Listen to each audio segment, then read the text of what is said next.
जी, शुक्राना गुरुजी। आप सभी साथ संगत जी को जय गुरुजी। गुरुजी आप सभी पर मेहर बनाए रखें। सरबत दबला सरबत दबला। संगत जी मैं आशा करती हूँ कि आप सभी स्वस्थ होंगे। संगत जी सत्संग शुरू करने से पहले हम गुरुजी का मंत्र जाप करेंगे। ओम नमः शिवाय शिवजी सदा सहाय। ओम नमः शिवाय गुरुजी सदा सहाय। जय जय गुरुजी।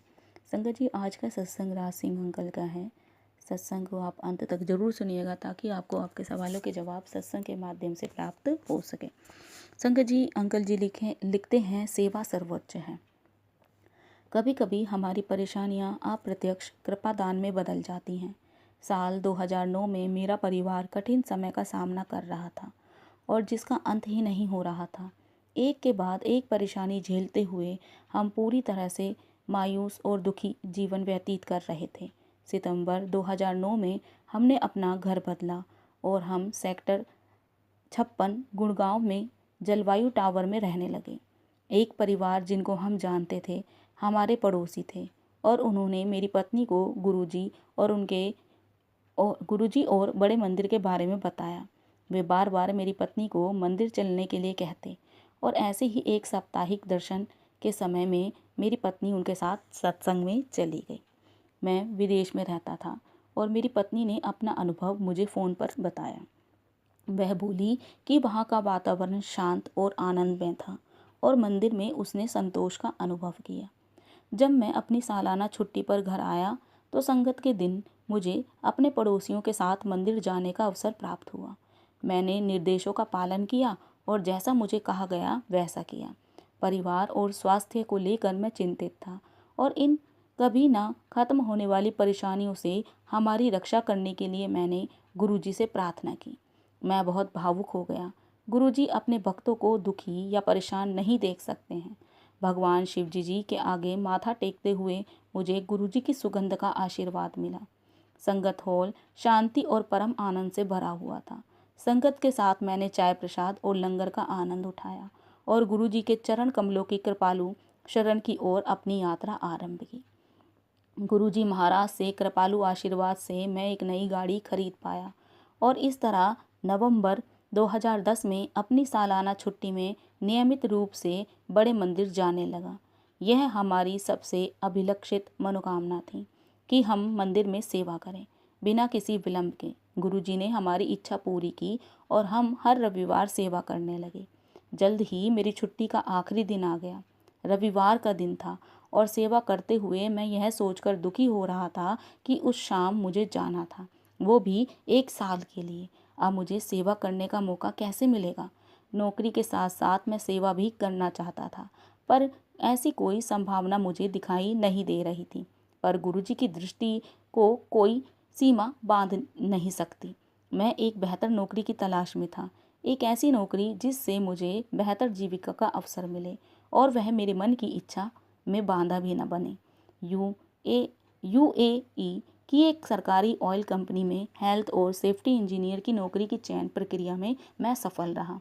मेरे मालिक ने उनके साथ काम करने के लिए मुझे अनुमति दे दी, किंतु मैं यह जानकर निराश हो गया कि वो कंपनी एक स्थानीय उम्मीदवार को लेने का विचार कर रही थी।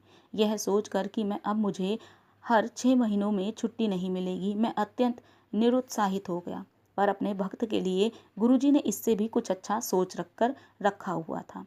10 मार्च 2011 को यूएई की एक और ऑयल और गैस कंपनी ने स्पेशलिस्ट के पद के लिए मेरी उपलब्धता जानने के लिए मुझे एक रिक्रूटमेंट कंपनी से बुलवावा आया। इस नौकरी की सबसे अच्छी बात यह थी कि मैं यह नौकरी 35 से 28 दिनों की रोटेशन साइकिल में कर सकता था। इससे मैं मंदिर के 1 महीने के अंतराल में सेवा भी कर सकता था। ऐसा कुछ प्रबंध सोच पाना मेरे लिए तो असंभव था, पर गुरुजी के लिए असंभव जैसा कोई शब्द नहीं है। हमें खुशियाँ देने के लिए वे हमारा भाग्य बदलकर दोबारा लिखते हैं। हमारी झोलियाँ छोटी हैं। श्री गुरुजी की बख्शीशें कभी ना खत्म होने वाली हैं। मैं चाहता हूँ कि हर कोई चाहे कोई भी हो सदा उनकी शरण में रहे। जय गुरुजी। शुक्राना गुरु। संगत जी अगला सत्संग है रमन शर्मा अंकल जी का। अंकल जी लिखते हैं गुरुजी में मैंने दुर्गा माँ, हनुमान जी, राम जी और शिव जी देखे। अक्टूबर 2005 में मैंने अमेरिका से नई दिल्ली डिपोर्ट किया। मैंने अपना सब कुछ गंवा दिया, अपनी गाड़ी, घर, व्यापार, पैसा। बस मेरे पास कुछ रह गया था, तो वो थी मेरी पत्नी, 4 साल की बेटी और 12 साल का बेटा। उसी साल नवंबर में मेरी पत्नी और बच्चे भी भारत वापस आ गए। हमारे रहने का कोई ठिकाना नहीं था, इसलिए हम मेरी पत्नी की मौसी के यहाँ रहे। और तो और मेरे बेटे को उसके लिए नए स्कूल में काफ़ी परेशानियों का सामना भी करना पड़ रहा था। उस दौरान मेरे एक बहुत अच्छे दोस्त ने मुझे गुरुजी के बारे में बताया। गुरुजी से मिलने के बाद ही मुझे उनमें विश्वास हुआ। मैं दिल्ली में उनके मंदिर गया और उनसे मिलने के लिए कतार में खड़ा हुआ। जैसे जैसे मैं उनके पास जा रहा था, मुझे अंदर बड़ा डर महसूस हो रहा था। मुझे महसूस हुआ जैसे मैं भगवान को देख रहा था। कुछ मिनटों बाद मैंने घुटनों के बल उनके आगे झुककर माथा टेका, मन में उनसे प्रार्थना की और आशीर्वाद देने के लिए उनका शुक्रिया किया। मंदिर से निकलकर मैं बहुत खुश था, क्योंकि मैंने भगवान को देखा था। कुछ महीनों बाद मेरी पत्नी की मौसी ने भी गुरुजी के बारे में सुना और मेरी पत्नी ने उनसे गुरुजी के दर्शन करने के लिए कहा। मौसी ने मेरी पत्नी को बताया कि उन्होंने सपना देखा था कि मेरी पत्नी और बच्चे एक सुंदर घर में रह रहे थे।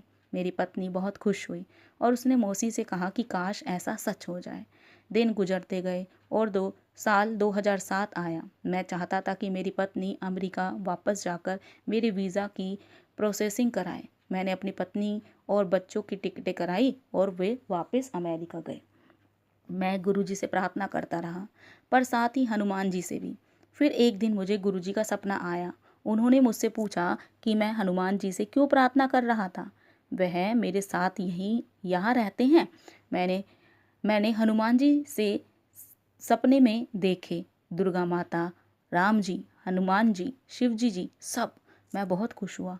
ये दर्शन कम से कम 5 मिनट तक चले। इस सपने के बीच बीच में खलल आती रही, पर वापस वो अपने मूल विषय पर आ जाता। फिर मेरे जीजाजी को गले का कैंसर हुआ। मैं इस बात को लेकर परेशान हो गया। एक दिन मैं अस्पताल में अपने जीजाजी के साथ बैठा हुआ था और मेरी नज़र ज़मीन पर पड़ी। जैसे ही मैंने ऊपर देखा, मुझे एक चमकदार सफ़ेद रोशनी दिखी। जब मैंने रोशनी की ओर देखने की कोशिश की, तो मुझे मुस्कुराते हुए गुरुजी अपने साथ बैठे हुए दिखाई दिए। यह उनकी महासमाधि लेने के बाद की बात है। मैं धन्य हो गया था। मेरे जीजाजी काफ़ी बेहतर महसूस करने लगे और हम घर लौट आए। मुझे बताया गया है कि सिर्फ 2 व्यक्ति ही हैं जिन्हें गुरुजी ने सारे भगवानों के दर्शन दिए हैं। उनमें से एक मैं हूँ और दूसरे हैं मेरे एक ऐसे बहुत अच्छे दोस्त मनोज की बहन। मैं बस इतना जानता हूँ कि गुरुजी भगवान हैं। ओम नमः शिवाय, शिवजी सदा सहाय। ओम नमः शिवाय, गुरुजी सदा सहाय। जय गुरुजी। जी, अगला सत्संग है कैप्टन रवि राय अंकल जी का। अंकल जी लिखते हैं, नाविक का मार्गदर्शन। 1995 में मैं श्री राय, जो अब एक जहाज के कप्तान हैं, जालंधर में अपने घर पर थे, जब उनकी बाएं आंख की दृष्टि धुंधली हो गई। परीक्षण से पता लगा कि उनकी आंख के पीछे के पर्दे में आ रही एक स्नायु में समस्या थी। सौभाग्यवश उस समय उनकी माँ और पत्नी डिफेंस कॉलोनी में गुरुजी के मंदिर में किसी का कोई संदेश लेकर गई थी। उसके पश्चात उनकी माँ चाहती थी कि उनका पुत्र गुरुजी के दर्शन के लिए जाए। राय ने पहले मना कर दिया, पर वह अपनी माँ को वहाँ तक छोड़ने के लिए मान गए। वहाँ पहुँचने पर वह उत्सुकतावश अंदर भी आ गए। मातृभाव से प्रेरित राय की माँ चाहती थी कि उनका बेटा पुनः ठीक हो जाए। उन्होंने गुरुजी को अपने पुत्र की समस्या के बारे में बताया, तो गुरुजी ने उनको एक अन्य कमरे में जाकर प्रतीक्षा करने को कहा। राय उस कमरे में अधीर हो चले थे और उनकी मन में विचार आ रहा था कि क्या वह यहाँ क्या कर रहे हैं। ठीक उसी समय गुरुजी ने उस कमरे में प्रवेश किया और पूछा कि वह उनके लिए क्या कर सकते हैं। उन्होंने राय को कुछ पान के पत्ते लाने को कहा। उन्हें अभिमंत्रित कर वह उन्होंने राय को इस निर्देश के साथ दिए कि वह उसे अपनी आंखों के ऊपर रख कर 1 घंटे के लिए हल्की पट्टी बांध लें। उसके बाद उन पत्तों को बहते जल में प्रवाह कर दें। राय ने वैसा ही किया और 1 घंटे के पश्चात उसकी आंख की दृष्टि ठीक हो गई थी। राय ने गुरुजी के दर्शन के लिए जाना आरंभ कर दिया। तीसरी या चौथी बार जाने पर उन्हें एक स्वप्न दिखाई दिया। स्वप्न में उन्हें उठाया गया और उन्होंने देखा कि उनके कमरे की दीवार पर नीली आभा है। उसमें उन्हें शिव दिखाई दिए और उनके पीछे पीले कपड़े धारण किए गुरुजी, पर गुरुजी के सिर के स्थान पर शिवलिंग था। उन्होंने अपनी पत्नी अनु को जगाया, पर तब तक वह आभा अदृश्य हो गई। उस समय तक राय शिव को मात्र कल्पना मानते थे। गुरुजी ने राय परिवार पर अपनी कृपा करनी आरंभ कर दी। अनु की पीठ के निचले हिस्से में मेरुदंड पर एक चक्र स्लिप डिस्क हिला हुआ था। वह सदा चौड़ी पेटी बांधे रहती थी। चिकित्सकों के अनुसार उसका एकमात्र निवारण शल्य चिकित्सा थी, परंतु उसमें सबसे बड़ी विपदा थी कि अनजाने में किसी अन्य नस को चोट पहुंचने से लकवा हो सकता था। गुरुजी को इस समस्या का पता लगने पर उन्होंने चम्मच अनु की पीठ पर लगाकर परीक्षण किया। उसकी वेदना तुरंत समाप्त हो गई और पुनः कभी नहीं हुई। उसके थोड़े दिन पश्चात जब वह दंपत्ति हेमकुंड साहिब गए, जहाँ पर 22 किलो का पैदल का मार्ग है, अनु सबसे आगे चल रही थी। राय को अपने जहाज पर जाने में एकाध मास का समय और बचा था। उन्होंने अपनी मौसी, जिसके हृदय का वाल्व बदला जा चुका था, को जालंधर बुलाने का निश्चय किया, जिससे गुरुजी के आशीष का फल प्राप्त कर सके।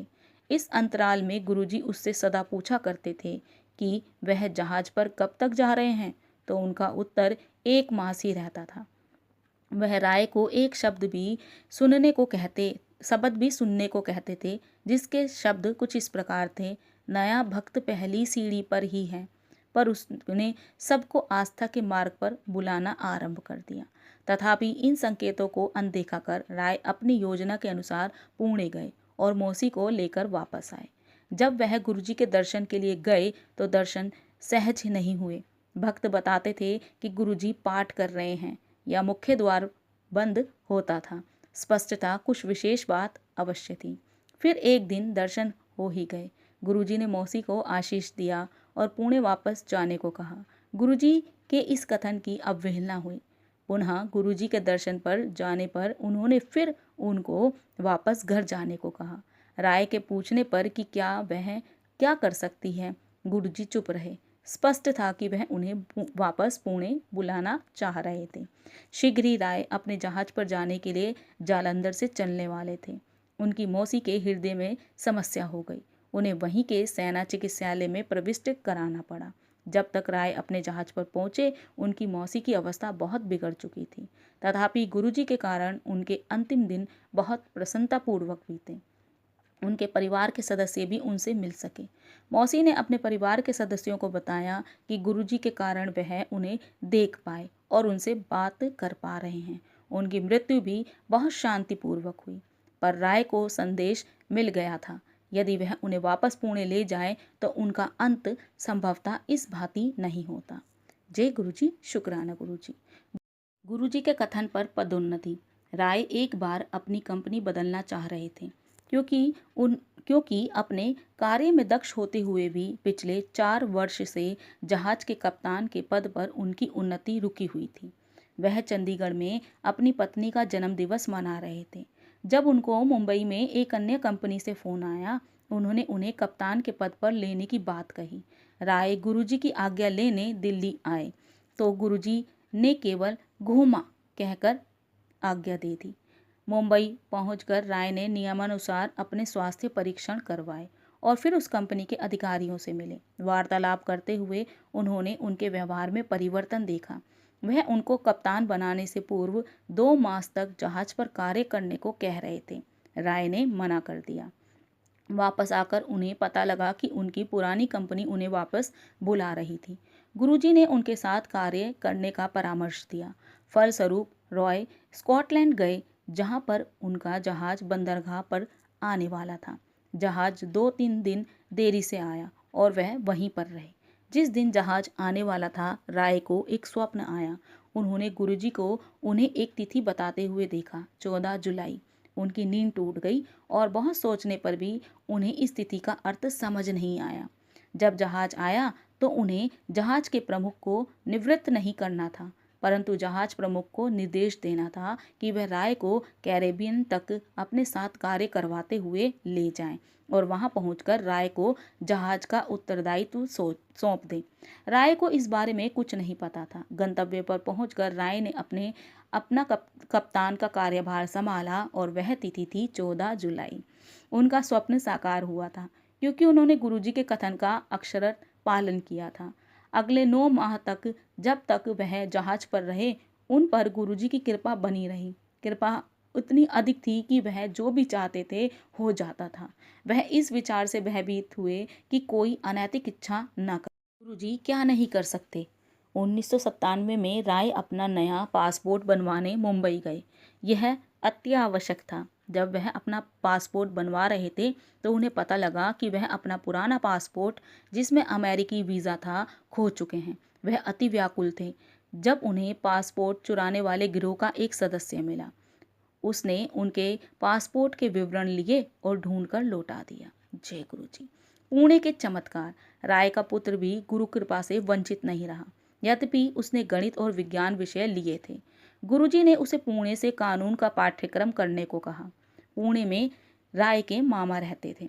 पिता पुत्र जब पुणे पहुंचे तो उन्हें पता लगा कि कोई खाली स्थान नहीं था, क्योंकि जब परीक्षा में वह बैठा ही नहीं था, उसे कहीं स्थान मिलने की संभावना भी नहीं थी।